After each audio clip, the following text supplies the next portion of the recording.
Hey, Mike. What? Who's got next?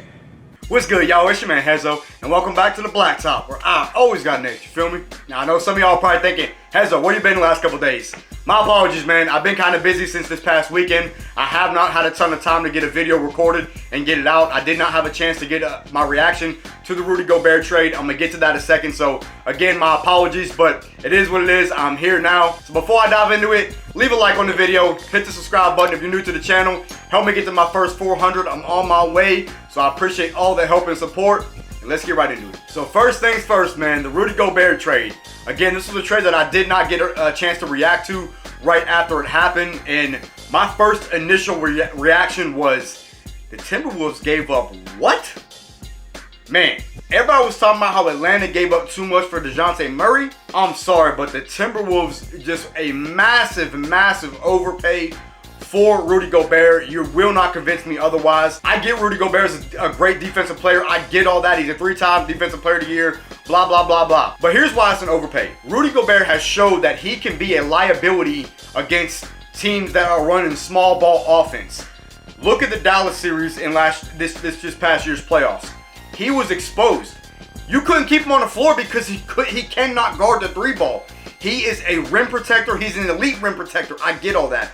But when you're giving up 5 first-round picks, 4 unprotected first-round picks, and then this year's draft pick that they just drafted the kid, the center or whatever it was, that is just unreal to me that you would give up that type of package for a dude who's on probably the back half of his prime. He's now 30 years old. You're going to be paying him upwards of 50-something million when he's like 32, 33 years old. That is just unreal. The Jazz, if I'm in the Jazz front office, man, that's an absolute finesse in my eyes. Now, Timberwolves fans may disagree with that, but that is an absolute finesse if I'm in the Jazz front office or if I'm a Jazz fan.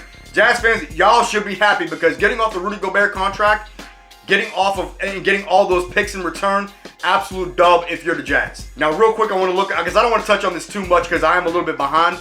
But real quick, I want to look at it from the Timberwolves perspective. And I get it if you're the Timberwolves front office, but at the same time, like, this doesn't really make you a contender. You're not a contender for an NBA championship with adding Rudy Gobert to the team. Yeah, they got Ant-Man, they got Karl-Anthony Towns, they get Rudy Gobert, I get all that. But look at the Western Conference and how deep it's going to be next year. Golden State ain't going nowhere. The Clippers are going to be back healthy.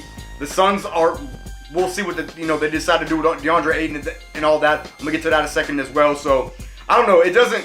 Obviously, it makes them a consistent playoff team. But they were what, a 7 seed last year. I don't see them really being better than 5. Y'all let me know how y'all feel about it. But again, I'm not gonna go too much more into it. So let's move on, man. Reason why we here. I want to talk about the biggest winners and losers of the offseason so far today. Now, the offseason obviously is a long way from being over. There's still a lot of notable name free agents out there. So we're still going to be seeing there's going to be a lot of player movement. Obviously, we don't know what's going to happen with Kevin Durant. But I want to start off with a couple big winners of the NBA offseason right now. And I want to start off with the Detroit Pistons. Right now, I think the Pistons are having one of the best offseasons that they've had in a very long time. They added 2 very good young rookies in Jalen Durant and obviously Jaden Ivey. Big dose of them in the draft, starting with the draft. And then getting Alec Burks and Nerlens Noel, geez, words are hard. In that trade, on 2 friendly contracts, 2 expiring contracts, 2 rotation players that can help you win some ball games. I like what the Pistons are doing. I like the direction of this team and where they're going. They're going to have a lot of cap space next year and a deeper free agency class. I like what the Pistons are doing, man. So that's the first team I think that is winning the offseason as of right now. Now the second team is the Boston Celtics, man. When I seen the Celtics trade for Malcolm Brogdon and they gave up really a very small friendly package in my mind, they absolutely finessed the Pacers with that. The Pacers did not really get a lot of young talent in that trade. Yeah, Aaron Nesmith is a solid, I guess he's a young talented player. He's got a lot of room to grow. He's not really a rotation player on a playoff team in my eyes. They did get a first round pick. I don't care, man. The Celtics just got better. The Celtics just in the finals this past year, they add Malcolm Brogdon. Now where they're gonna play him off the bench in the starting lineup, I don't know. I read that they're looking at him as a 6th man. So we'll see going into the season. Big question with Malcolm Brogdon is he going to be healthy? He's been kind of in and out of the lineup the last couple of years, so can he stay healthy? If so, the Celtics they won that. I mean, they won the trade either way by a long shot, because even if they're gambling on it, you didn't really give up a ton. You gave up probably a late first round pick whenever it's going to be. I don't even know what year it was, but again, just like what, 6 or 7, 5, 6, 7 players or whatever it was. Again, these are guys that aren't even cracking the rotation, so big dose for the Boston Celtics. Again, I like the direction that they're going this offseason. I still have not heard if they have brought back Al Horford yet. Y'all let me know. I have not seen the breaking news. If it's happened, I missed it, so I'm sorry. So y'all let me know if there's any rumor right now about him coming back on a small deal. I know it's probably inevitable. He's going to be back in Boston. It just depends on what deal they got in mind. Another move they made was bringing in Danilo Gallinari. Obviously, the Hawks traded him to the Spurs. The Spurs bought him out, signing with the Celtics. Big move for them. I like the pickup. Now, granted, Gallinari does not play defense, so we'll see how he really fits in with that defensive rotation that they have. But he's a shooter, man. He gets points. He can get buckets on the low block. Big dubs for the Boston Celtics so far this offseason. Shout out to them. They are making moves, looking like they could potentially be back in the Eastern Conference Finals at minimum next season, but we'll see. Another team in the Eastern Conference, man, that's making a lot of big moves in this offseason, I think has one so far, and that is the Sixers. Getting PJ Tucker, big move for them. Now, he is a little bit older. I think he's like 36, so signing him to a 3-year deal, I don't know how I feel about that. He hasn't really slowed down. I mean, if he could just stay in shape and play his role, play defense and hit corner threes, that's really all you need out of PJ Tucker, so that is a great move. And then dating back to the draft, them getting DeAnthony Melton in that trade to help out their bench production, because that was one of their biggest lacks last season was their bench. I think they had, in my opinion, they had the worst bench in basketball last year. Now they got DeAnthony Melton. Let's see what they decide to decide to play PJ Tucker. Is it going to be in the starting lineup? Do you move Tobias Harris to the 3? I don't know. That's going to be all depending on how they fit well and all that. I don't know. We'll see what they decide with the starting 5, but either way, I think the Sixers are having a very nice offseason. They signed Daniel House, who's another 3-and-D guy. He's not a big rotation player, but he can give you, 10, 15 minutes here and there, play defense, hit some corner threes.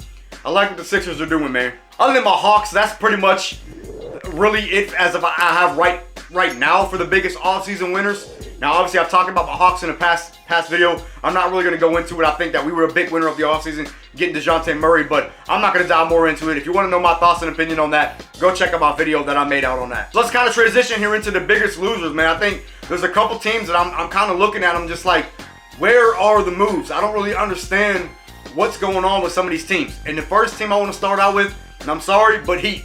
The Miami Heat. Sorry, Heat fans, but the Heat just right now, they are not really doing anything. They've not made one move other than them having a very good draft pick with Nikola Jovic. I get all that. He looked really good in his first Summer League game. So shout out to Nikola Jovic. But you lost PJ Tucker. That's a big rotation player, starting power forward in your lineup. Now you have a hole there. I don't really know. I seen they brought back one of the Martin brothers. I can't remember if it's Caleb or the other one. I don't remember these dudes' first name, man. Caleb and yeah, y'all get what I'm trying to say, man.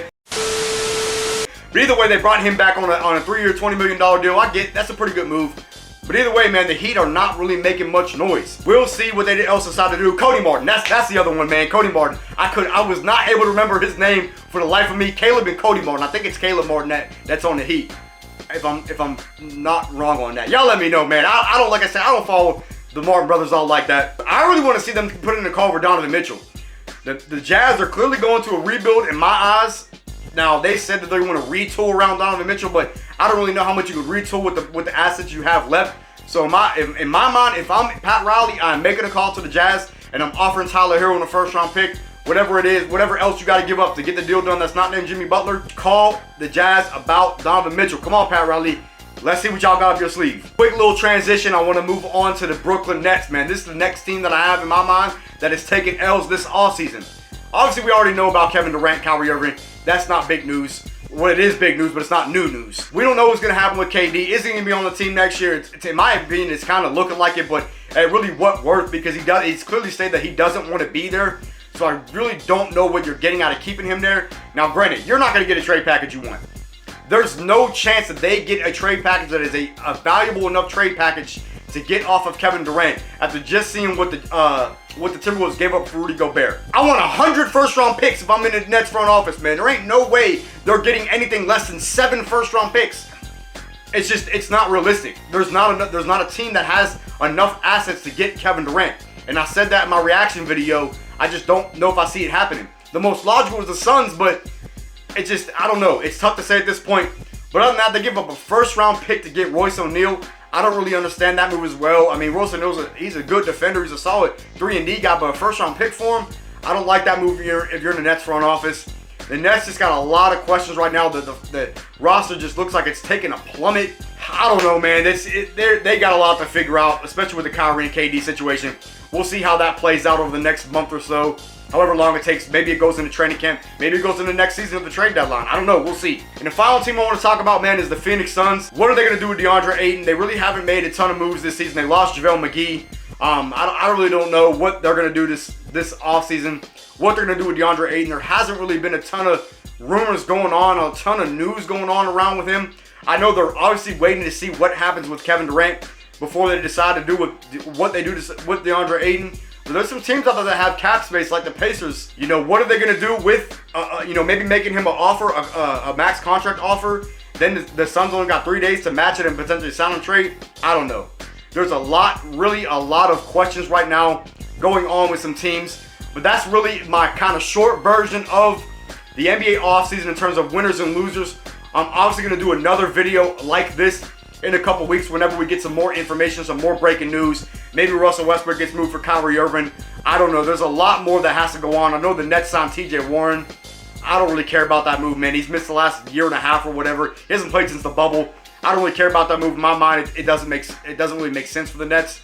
But it is what it is. I'm going to pretty much leave it there, man. Let me know what y'all think. Let me know y'all's thoughts in the comments. Who do y'all think is the biggest winners and losers so far of the offseason to date?